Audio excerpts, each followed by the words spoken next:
Hi, investors and traders. Welcome back to the channel. And I'm your host, Dr. Seema Jain. I'm a SEBI registered research analyst, and my job is to do the best research and get you the best breakout stocks.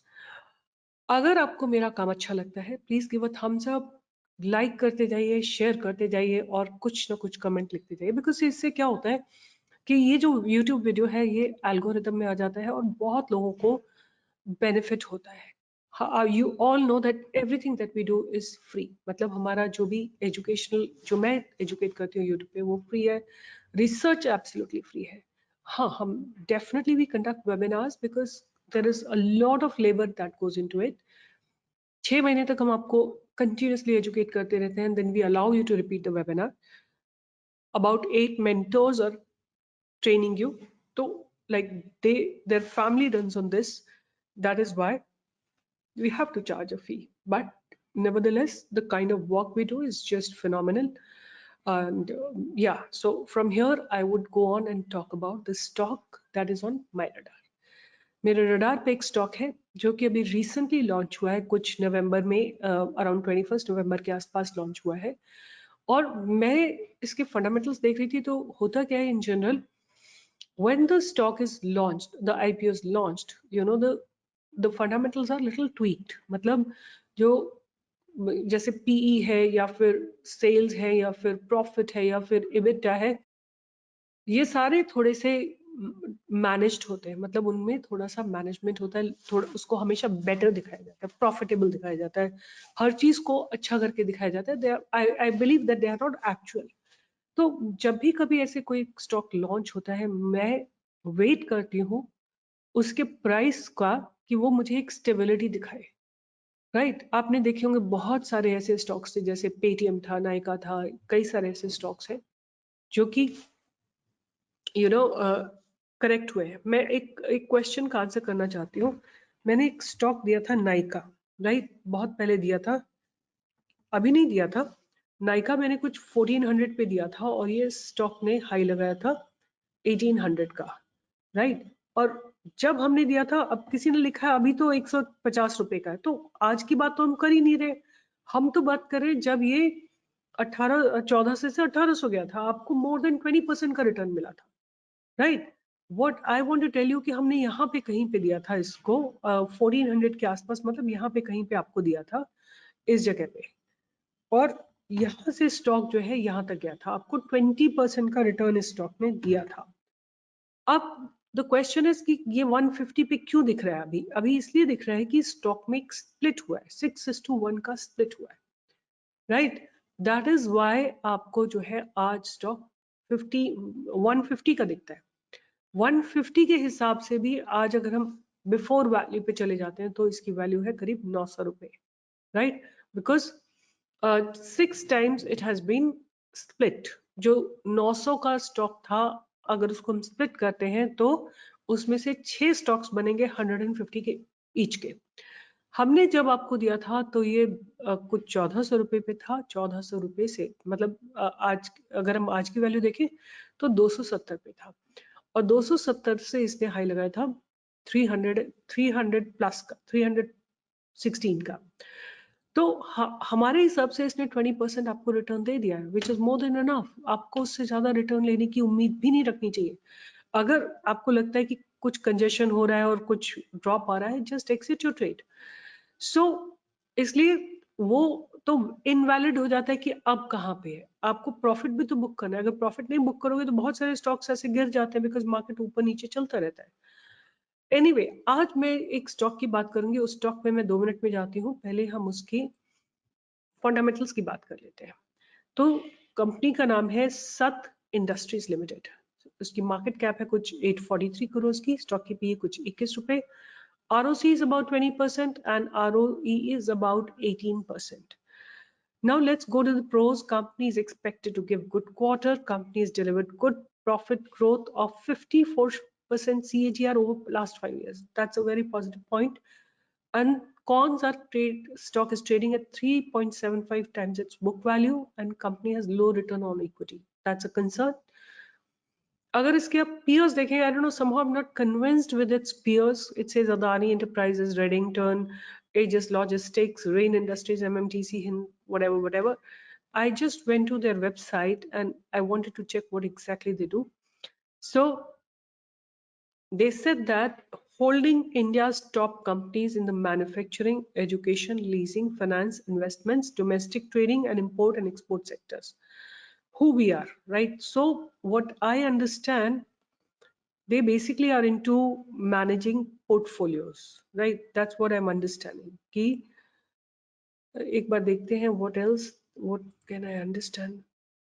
So let me go here only. I want to understand their business, so we'll understand from here. Sat Industries is engaged in various business activities such as manufacturing, education, leasing, finance, investments, domestic trading, and import and export through the various subsidiaries and associates. What are the key points? The company, through itself and its subsidiaries, actively invest in the startups which have disruptive and innovative business model. It is primarily engaged in following businesses through the subsidiaries.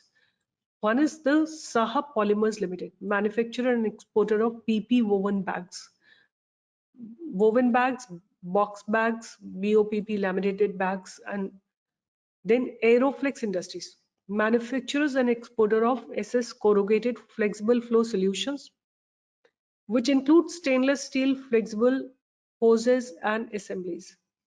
Then they are into GenNext Students Private Limited, engaged in providing a hybrid tutoring platforms combining private home tutoring and technology-based learning. Then what are the like, अब इनका बात करते हैं कि इनके revenues कहाँ से आते हैं, तो मैन्युफैक्चरिंग से उनके आते हैं लगभग about 36%, ट्रेडिंग से आते हैं about 48%, फाइनेंस एंड इन्वेस्टमेंट से 16%, right? So I think what I understand, ये लोग कई सारे like in July 2021, company entered into joint venture with Navneet Education Group, whereby Navneet EdTech Ventures Private Limited hold 52% stake in GenNext Student Private Limited. Consequently, GenNext Students Private Limited in case to be associated company and Sat Industries Limited. So basically they are into education, they are into trading, they are into some polymers. Saha Polymers Limited means they are into exporting of PP woven bags, box bags, and BOPP laminated bags. So basically they have three key verticals. एक education में है, दूसरा manufacturer है, तीसरा ये लोग polymers के boxes बनाते हैं, राइट? अब इनके आ जाते हैं इनके सेल के ऊपर, बिकॉज मुझे लगता है अगर किसी कंपनी की सेल्स में लगातार ग्रोथ है और उनकी प्रॉफिट मार्जिन स्टेबल है and EPS में एक स्टेबिलिटी है, then we will go into the cash flow after that. तो 2019 में इनके जो सेल्स थी वो करीब 60 करोड़ थी और 2022 में it is 126, ऑलमोस्ट लाइक 3 साल में डबल सेल्स हो गई है. जहां तक बात करते हैं हम ऑपरेटिंग प्रॉफिट मार्जिन की, अगर ऑपरेटिंग प्रॉफिट्स की बात करते हैं तो 8 करोड़ से 16 करोड़ हो गया है.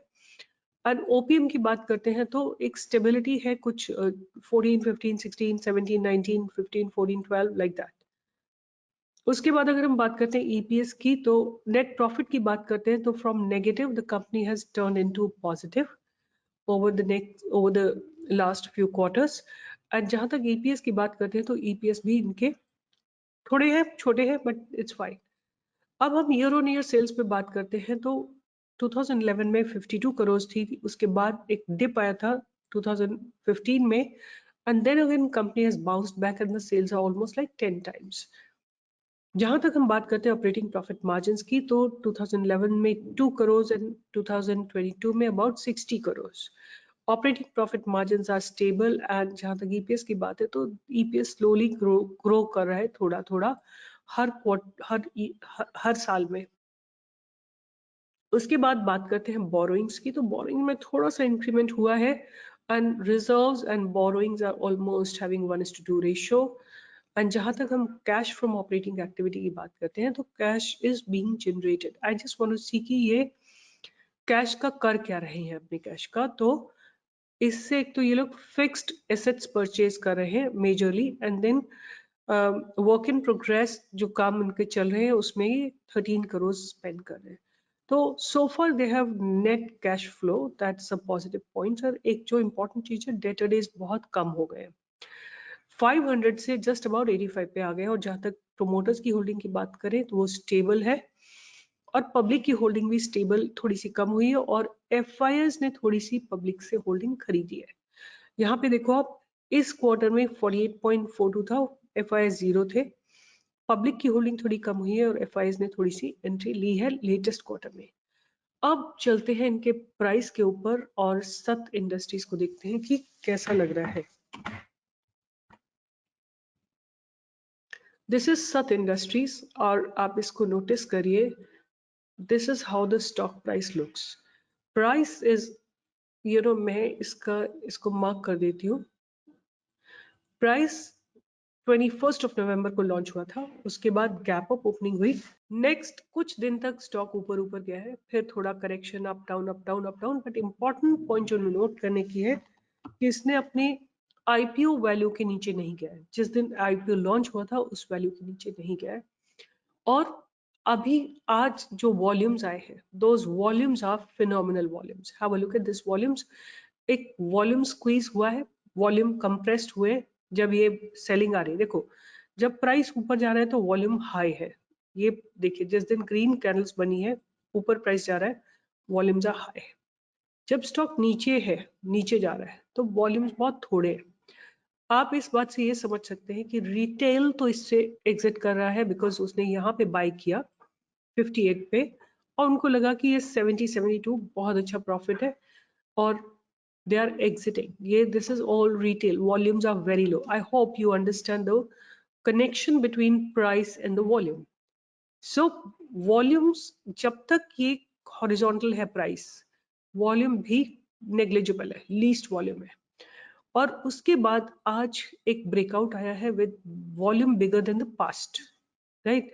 सो आज मुझे ऐसा लगता है सत इंडस्ट्रीज को देखे कि अगर ये 77.5 के ऊपर जाता है या 77 के ऊपर जाता है, I can see a target of about 100 in coming days, but because markets are very volatile, you have to plan your entry, exit and execution.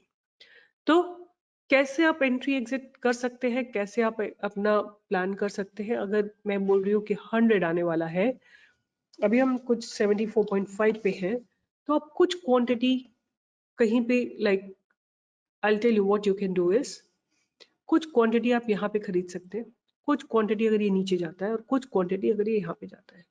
But अगर ये इसके नीचे ब्रेक करता है, इस जगह के नीचे, which is 57, we have to compulsory exit from the stock, because ये अपनी आईपीओ वैल्यू के नीचे चला जाएगा। इसका मतलब जो इसके इनिशियल इन्वेस्टर है वो भी इस स्टॉक से एग्जिट कर रहे हैं। आपको कंपल्सरी एग्जिट करना है if it goes below 57। But कुछ क्वांटिटी यहाँ लीजिए, कुछ क्वांटिटी यहाँ लीजिए, कुछ क्वांटिटी यहाँ लीजिए, और अगर ये 77.5 को ब्रेक कर देता है, देन आप अपनी क्वांटिटी को एक पिरामिडिंग करते हुए ऊपर ले जा सकते हैं। ऐसा नहीं होता है कि कोई स्टॉक बस ऊपर ही चलता है, नीचे कभी नहीं आएगा, ऐसा नहीं होता है। आपको अपनी मनी को मैनेज करना है, आपको फंडामेंटल्स को समझना है। बिकॉज मार्केट में फ्लक्चुएशंस होते हैं, स्टॉक ऊपर नीचे जाता है, दैट डजंट मीन कि स्टॉक के फंडामेंटल्स खराब हो गए, until there is some news which is basically ensuring that the stock doesn't move further up. तो एज आई टोल्ड यू कि सत इंडस्ट्रीज को आप 77-78 पे बाय कर सकते हैं, 62 पे थोड़ा एक्यूमुलेट कर सकते हैं, और 58 पे एग्रेसिवली एक्यूमुलेट कर सकते हैं। और 58 ब्रेक हो जाता है, then you don't have to hold it. But there is a possibility it may come down and then bounce back. But look at the volumes today. Ever highest volumes today have come. And this volume squeeze and then volume expansion. So above 77.5, we can definitely expect a move till about 100, right? That's going to be my prediction for next 6 months. And almost like if I consider it to be 8, it's going to be 25% return, and that's supposed to be a huge return from any angle. It's not a small amount. So आपको अगर fundamental समझ में आते हैं, देखिए, do not right in the comment box कि आपने ये स्टॉक दिया था, ये चला नहीं। आई डोंट नो, आपको अपना प्लान बनाना है खुद। मैं केवल एक रिसर्च प्रेजेंट कर रही हूँ। I am not forcing you to buy, I am not knowing how much you buy. Right? कितना आपको बाय करना है, कहाँ बाय करना है, वो आपको बनाना है। तो जो आपका डिसीजन है वो आप खुद बनाइए। आपको अच्छा नहीं लगता है, आपको लगता है कि मैं बस 100 क्वांटिटियां कर दूंगा, वो कर लो आप। नीचे आपको लगता है कि 50 और 50 और या ऊपर चला गया तो आप 100 और 100 और, क्योंकि अश्योर हो जाएगा। मैं एक और चीज आपको बता सकती हूँ, हो सकता है कि स्टॉक थोड़ा ऊपर जाए और फिर एक रीटेस्ट करने इस लेवल को आए और फिर ऊपर जाए।